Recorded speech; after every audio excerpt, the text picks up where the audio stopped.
Hey guys, David Ronson here. So I wanted to address something that's come up a few times um, in classes and demos and whatnot about uh, dimensioning the total bearer length and getting the information on a sheet, also in your schedules and whatnot.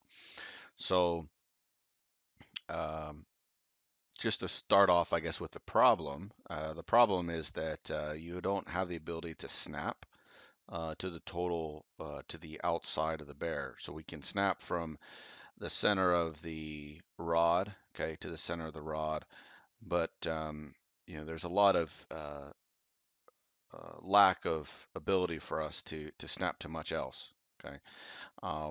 But being that you're using eVolve, you have the ability to take advantage of eVolve properties, okay. So clicking on the bear, you can see in eVolve properties that you've got access to the dimensional information needed to create a tag off this information. Okay, so the total bear length is a conglomerate value of bear extension times 2 and the bear width. Okay, so what you can do is create a tag that calculates this information automatically for you. Okay, so I've already got a tag created and I've put it behind length. Okay, so click on length, clicking on my bear. Okay, you can see my tag show up. Okay, I just put a little bear length prefix. If you don't like that, you don't need to use it. But I'm going to edit this to give you an idea what it looks like inside.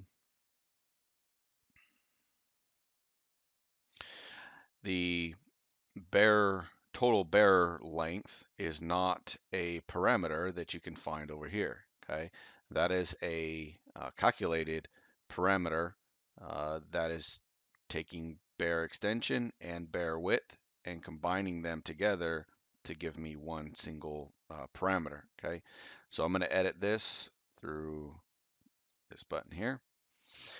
And you'll see down here at the bottom I have a formula, EM width plus EM bear extension times 2. All right. So what you don't see on the left side here is all the evolve properties. Okay, so if you want to bring in a specific parameter name, you'll click new here, uh, select the shared parameter file that those are coming from, browse to your dimensions, and there they all are all right there. Okay, so you can load those into a tag individually. So going back to my project, I can uh, apply my lengths more in mass if needed. Let's select all instances here. And now we have this ability to do it through the contextual ribbon. So I'm going to click on length, okay, and now I've got a tag on all my bears. Also, if I change the length of the bear, okay, so if I extend this out, I get some updated value. Okay, obviously that's not right. You can use the bear rounding tool here, okay, to round that off to the nearest 2 inches. Okay. Initial byproduct of having all the access to all the data here inside of Revit is that you can create schedules off this information. Okay, so I've got one already created here for my struts. So I can look at the name of it, the quantity, what's my total bearer length, rod diameters, left rod length, right rod length. That's really only applicable if you're using the updated bearer patterns.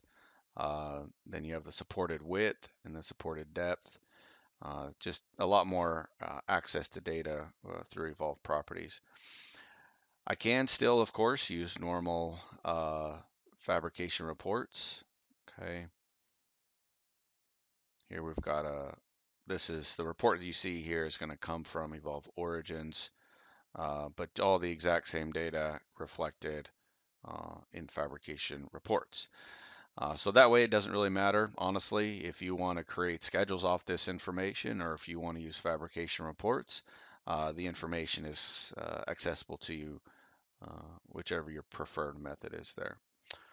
All right, so I hope that alleviates a little bit of concern about the bearers and snapping to them and getting the length values and whatnot for prefab. Thanks.